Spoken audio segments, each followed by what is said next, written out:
Hola mis queridos amigos, nuevamente con ustedes su doctor Tigre, el que ronca en esta negra noche neoliberal latinoamericana, sudamericana, ecuatoriana, que sigue siendo una noche muy oscura, muy negra, muy difícil, cuando tenemos a la pandemia en Quito haciendo de las suyas, llenándonos los hospitales y los cementerios. Hoy hablaremos acerca de lo que nos ha permitido conocer la pandemia. La pandemia nos ha desenmascarado a países como Estados Unidos, a países como Brasil, Ecuador, por supuesto. Y en la máscara que teníamos en Ecuador, podemos decir que este desenmascararnos comenzó con una mortandad terrible en Guayaquil, que todos la recordamos y pasará a la historia, porque fue una mortandad espectacular que todo el mundo vivió con asombro. Las calles con muertos envueltos en plásticos, los camiones cisternas, los camiones frigoríficos llenos de cadáveres que apestaban y salía el agua sangre por debajo de ellos, los cementerios sin lugar, los hospitales donde los muertos ya no cabían, donde se perdían,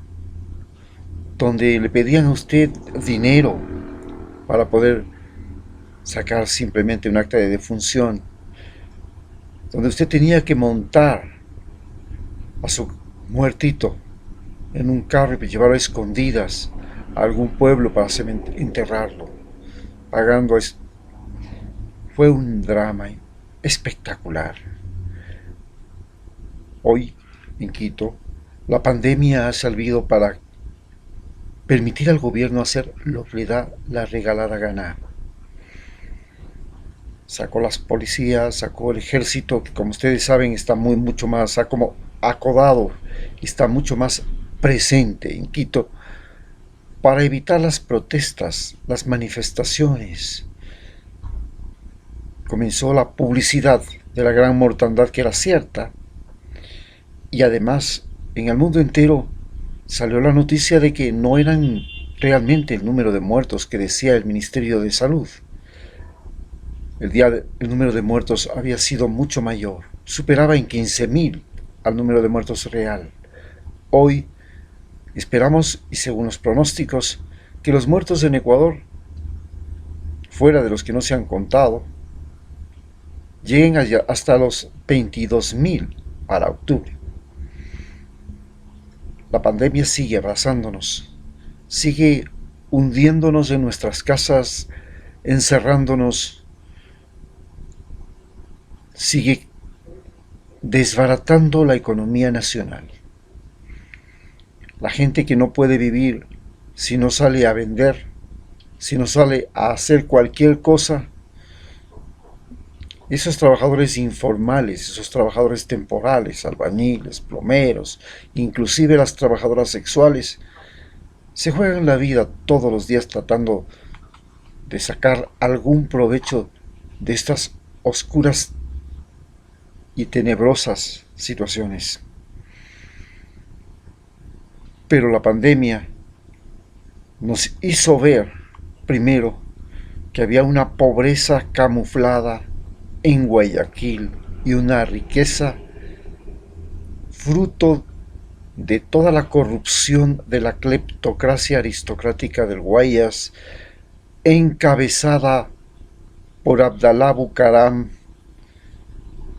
por todo ese clan libanés, y que aparecía también ahí Adum,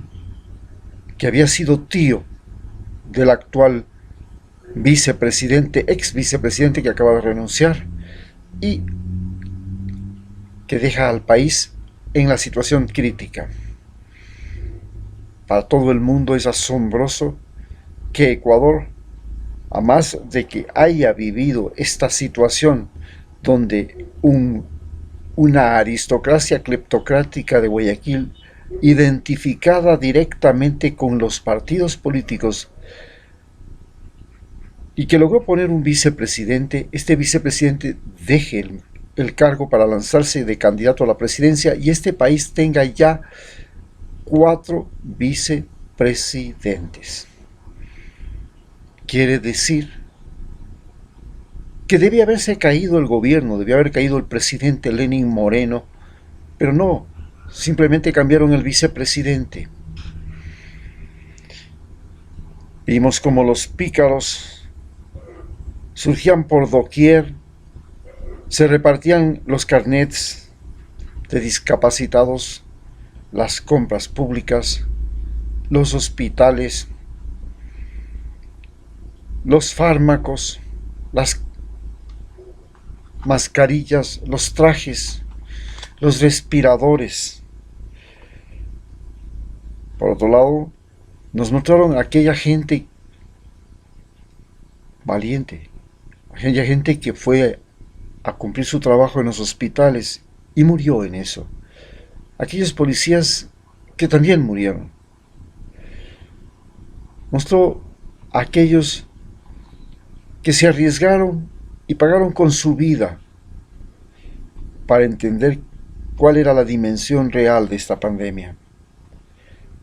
Y finalmente pudimos darnos cuenta de cuán tontos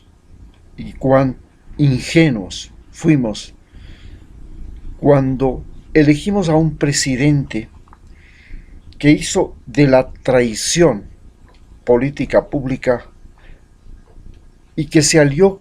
con los medios de comunicación que convirtieron a la mentira en política pública y que además se alió con los oportunistas que se repartieron los hospitales, los insumos y todo. Y eso nos hizo comprender que la riqueza en el Ecuador ha estado y ha caído en manos de los oportunistas, que el poder en Ecuador ha estado desde el origen mismo de nuestro país en mano de los mentirosos, y que la traición con la que nacimos como país, luego de que Flores, como repito siempre, el primer presidente del Ecuador, traicionó a Antonio José de Sucre, el gran mariscal de Ayacucho,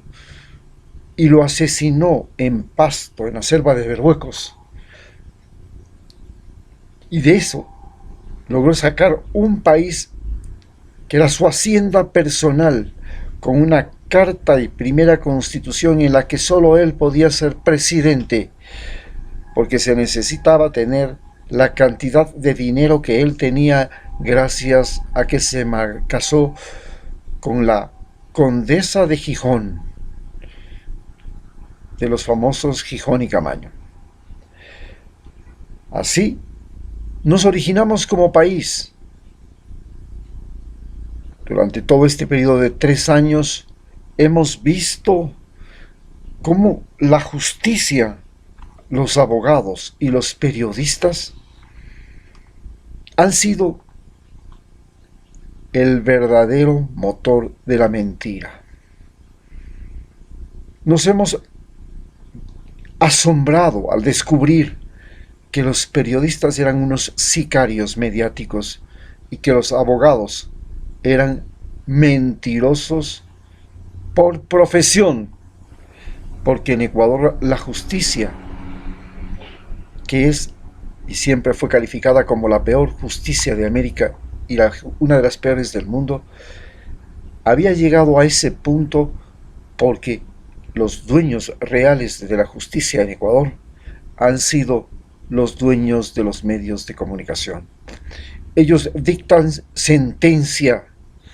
sobre todo, sobre los delincuentes, sobre los políticos, sobre su vida, sobre mi vida, y cualquiera que caiga en sus garras. Esto ha dado origen a que en el Ecuador realmente hayamos tenido 5 generaciones. La primera generación fue la generación de los lectores. La segunda generación de los que escuchaban la radio y se movían por la radio, la época del velasquismo. la tercera generación de los que se movían guiados por los dueños de los canales de televisión, hasta la época de Rafael Correa. Y en la actualidad, una nueva generación, que es la generación de los internautas. Gente que ya no cree en la radio, que ya no cree en la televisión, que ya no cree en lo que le enseñan en los colegios ni en sus profesores, ni lo que dicen todos los libros. Gente que aprendió a buscar la verdad en Internet, que aprendió a criticar y a expresarse, que todos los días puede dar su opinión y escoger y seleccionar a través de las redes sociales, y que es la que va a decidir quién es el nuevo presidente del Ecuador. En este momento en que estamos viviendo esta zozobra, ha surgido un movimiento, una alianza guiada por Rafael Correa, y esta alianza se llama UNES, Unión para la Esperanza. Es una unión de varios partidos y personas y de todos los que quieran afiliarse para poder presentarle a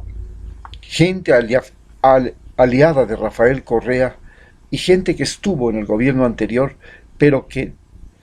mantuvo sus manos limpias, su corazón ardiente y su mente lúcida, como candidatos a las primeras magistraturas del Ecuador en las próximas elecciones, que serán en el mes de febrero del 2021. La idea es unir varios partidos, varias listas, de tal manera que si se le bloquea a la lista 5, que es la lista de Rafael Correa, que es el plan que tiene la embajada norteamericana, el embajador Fitzpatrick y Lenin Moreno, entonces los candidatos podrán salir de cualquiera de otras personas, tal vez algunos hasta desconocidos, y podrán inscribirse sea con el nombre por una lista, sea por otra lista o sea por otra lista, pero ya no podrán bloquear los partidos políticos y ya no podrán bloquear a los candidatos, porque este gobierno ha tenido el descaro de reconocer gobiernos presidentes que se autoproclamaron como Juan Guaidó, y ha tenido el descaro de reconocer gobiernos de presidentes autoproclamados como la de Áñez en Bolivia después de un golpe de Estado. Y ha tenido el descaro de querer llevarnos a una guerra armada en Venezuela, cuando se puso a la cabeza de la iniciativa de una invasión militar. Quería que nosotros, los ecuatorianos, fuéramos a matar venezolanos luego de que ellos vinieron acá a liberarnos en 1822. Así pues, UNES es la nueva opción que presenta Rafael Correa, y todos los que en el gobierno anterior supieron darnos las mejores vías, las mejores hidroeléctricas, la mejor red de internet, la mejor red de salud, la mejor red de educación, las universidades y los colegios del milenio, las universidades, las becas a las 100 mejores universidades del mundo. Supieron colocar al país en un estado de desarrollo intermedio y no en estado subdesarrollado al que hemos vuelto, y nos dieron la dignidad de tener soberanía nacional y no de ser una colonia